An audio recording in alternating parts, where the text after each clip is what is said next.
ಪ್ರಿಯರೇ, ಕ್ಯಾಥರೀನ್ ಕುಲ್ಮನ್ ಎಂದರೆ ಯಾರಿಗೆ ತಾನೇ ತಿಳಿದಿಲ್ಲ?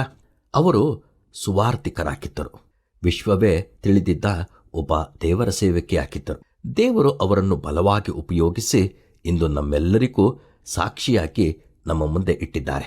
ಇವರು ದೇವರಿಂದ ಬಹುಬಲವನ್ನು ಹೊಂದಿ ದೇವರ ಅದ್ಭುತ ಶಕ್ತಿಯನ್ನು, ಕಾರ್ಯವನ್ನು ಜನರಿಗೆ ತಿಳಿಸಿ ಅನೇಕರ ಆತ್ಮಗಳನ್ನು ದೇವರಿಗಾಗಿ ಗೆದ್ದುಕೊಂಡವರು. ಐ ಬಿಲೀವ್ ಇನ್ ಮಿರಕಲ್ ಇದೇ ಅವರ ಥೀಮ್ ಸಾಂಗ್ ಹಾಗೂ ಅವರ ಜೀವನವೂ ಕೂಡ ಆಗಿತ್ತು.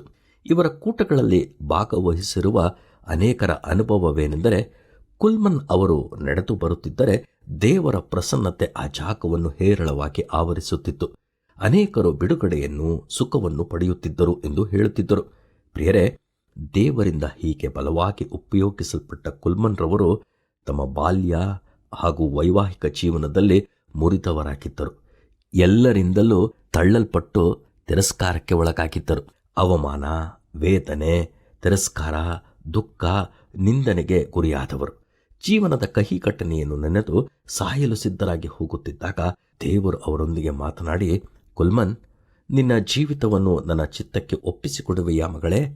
ನೀನು ನಿನ್ನ ಜೀವಿತವನ್ನು ನನಗೆ ಒಪ್ಪಿಸಿಕೊಟ್ಟರೆ ಲೋಕವೇ ನಿನ್ನನ್ನು ತಿರುಗಿ ನೋಡುವಂತೆ ಮಾಡುತ್ತೇನೆ ಎಂದು ಹೇಳಿದರು. ಆಗ ಅವರು, ದೇವರೇ, ನನ್ನ ಜೀವಿತವನ್ನು ನಿಮ್ಮ ಕೈಯಲ್ಲಿ ನಿಮ್ಮ ಚಿತ್ತಕ್ಕೆ ಒಪ್ಪಿಸುತ್ತೇನೆ ಎಂದು ಹೇಳಿದರು. ಅಂದಿನಿಂದ ದೇವರು ಆ ಮಗಳನ್ನು ಲೋಕವೇ ವಿಸ್ಮಯ ಪಡುವ ರೀತಿಯಲ್ಲಿ ಮಾಡಿದರು. ಮುರಿದ ಮನಸ್ಸುಳ್ಳವರಿಗೆ ದೇವರು ನೆರವಾಗುತ್ತಾನೆ, ಕುಗ್ಗಿ ಹೋದವರನ್ನು ಉದ್ಧಾರ ಮಾಡುತ್ತಾನೆ ಎಂದು ಬೈಬಲ್ ಹೇಳುತ್ತದೆ. ಪ್ರಿಯರೇ, ನೀವು ಮುರಿಯಲ್ಪಟ್ಟು ಒಡೆದಿರುವಿರಾ? ಎಲ್ಲರಿಂದಲೂ ತಳ್ಳಲ್ಪಟ್ಟಿದ್ದೀರಾ? ಹಾಗಾದರೆ ದೇವರ ಚಿತ್ತಕ್ಕೆ ನಿಮ್ಮ ಜೀವಿತವನ್ನು ಹಿಂದೆ